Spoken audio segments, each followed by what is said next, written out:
Тага, болка, солзи, семејства завиени во црнило. Еден месец по трагедијата во кочанската дискотека Пулс, во која животите ги загубија 61 млад човек. Низ улиците ја нема вообичаената врева. Нема дом семејство кое не е поврзано со трагедијата во кочанската дискотека. По пожарот, на граѓаните ќе им требаат децении да се вратат во нормален тек на животот. Мажи со бради, жени у црно, пусто, тишина, нема го тоа што е било, да живне, да се некој да се насмее, да има некако се од тажно по тажно. Како тажно? Чувствуват се нешто фале, нешто не е како што треба. Секој си го знае, поготово на луѓето што са си напатени. Бог да ги прости тие што се си поминале и нека ги чува Господ овие да си го оздравеат поскоро. Тагата никој пат нема да помине. Општина Кочани од денеска официјално почна да функционира. Вршителот на должност, градоначалник Венко Крстевски, очекува денеска или утре да ги потпише платите за вработените во образованието, градинките и општинската администрација.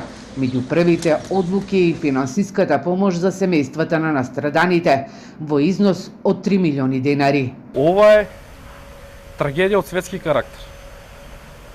Ситуацијата е трагична, а патија владее на секој чекор. Можете да се прошетете по меѓународот, ќе го забележите истото. Ние имаме должност спрема настраданите да ги менјаме работите на подобро. Доколку оваа трагедија не ги разбуди сите институции во државата и драстично да се променат работите на подобро, сметам дека се е залудно. Но морам да потенцирам дека јавноста во Кочани, пред се, фамилии на починатите настраданите, а и јас го делам истиот став, е дека сме незадоволни во целата постапка после несреќата. Сметам дека истата треба да биде неселективна и транспарентна.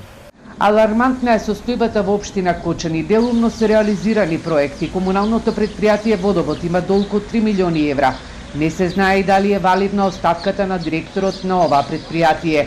Крстевски најави војна на оние кои граделе нелегално и со нивните објекти ја загрозуваат безбедноста на граѓаните. Помош ќе побара и од неколку градоначалници во делот на инспекцијската работа. Очекува централната власт да помогне на градот Кочани во овие тешки времиња. Точно пред еден месец во дискотеката Пулс загина 59 лица. Еден ден подоцна срцето не издржа и на возачот на итната медицинска помош, кој ги пренесувал повредените до болницата. А пред една недела на повредите им подлегнаа уште 2 лица кои се лекуваа во странство.